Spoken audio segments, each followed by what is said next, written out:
Bags were packed, smuggling attempts were foiled. This weekend, for the love of paperwork, the interns are off to Hong Kong.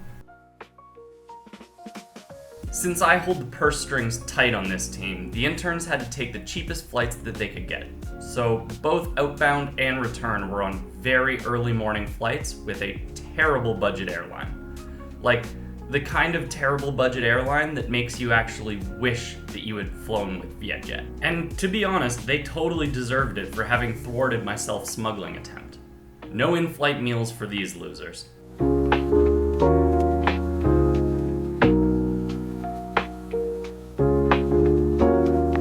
Now, there isn't a lot of reason for us to include these clips of them just taking the bike up to the airport, other than, well, it was a lovely morning and Da Nang looked beautiful as the sun came up and burned off the mist, so that's all. Hong Kong is famous for all sorts of things. The world's best this and world-class that. But unless you're paying some ungodly price, you're unlikely to find as good a cup of coffee in that city as you can find being sold on the side of any street in Hanoi. So take advantage of that prime caffeination while you still can. And the main reason that we decided to include the trip to the airport, other than the pretty views of the farms, is that it's a surprisingly little known fact that you can park your bike indefinitely at the airport, undercover, and guarded 24/7 for only $5K per day. So, as of 9:30 a.m. Friday, bye-bye Hanoi, Hong Kong D.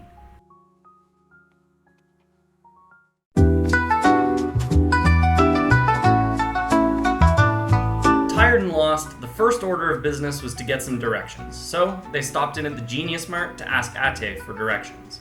It makes sense that she'd know, seeing as she is the boss at the Genius Mart and all. And as it turns out, this was the right place, just had to go quite a ways up. Now, just take a look at this place. This is about as quintessentially Kowloon as you can get.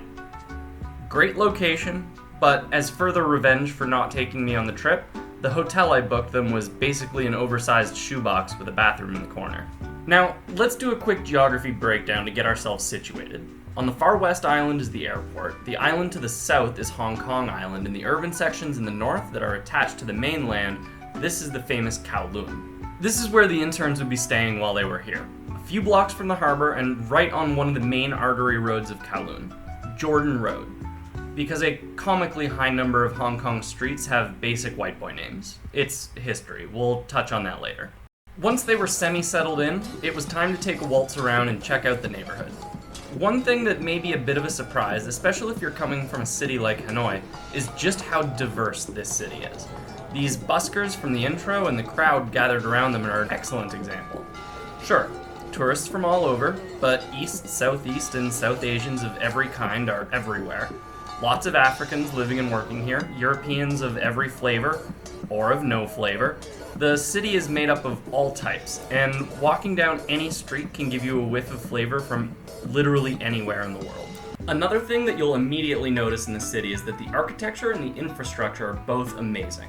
And to make all of these towers even crazier is the fact that almost all construction done here still uses traditional style bamboo scaffolding. This is done because bamboo is very light, but incredibly strong. And when building these really tall towers, scaffolding that can move with the wind and sway with the building is integral to reducing stress on the scaffolds. Still scary.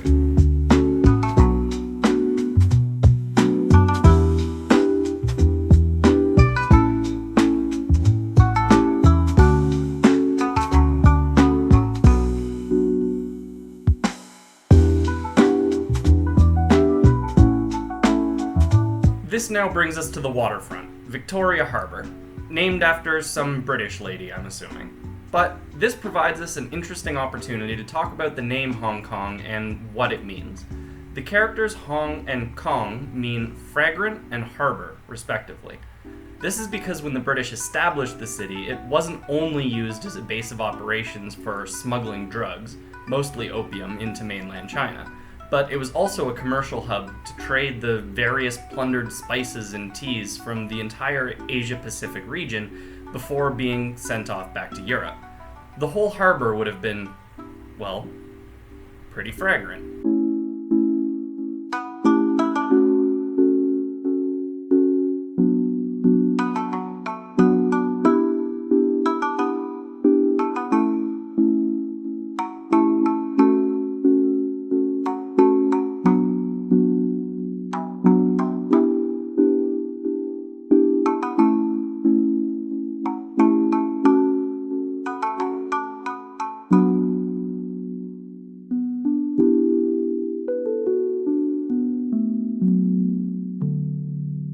As spectacular as that sunset was, it wasn't the primary draw to pick this spot. Once 8 o'clock rolls around, the Symphony of Lights show starts, which will never really be done justice on camera, but it's definitely worth checking out, as it's really quite fun.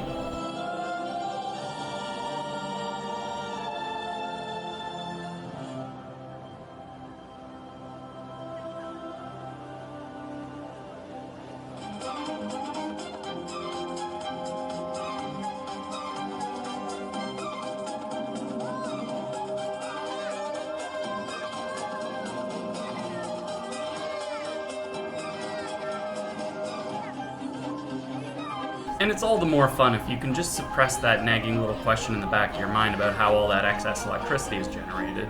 Anyway, time for noodles.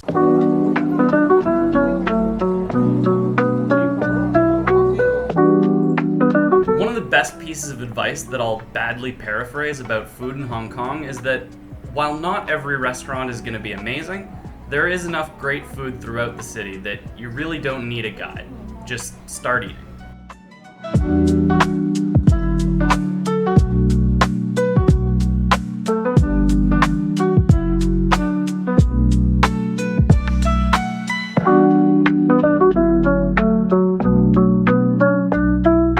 That's going to be it for day one. Click that like button, pause subscribe, make sure to check out part 2 for the rest of the weekend and all the views to be taken in.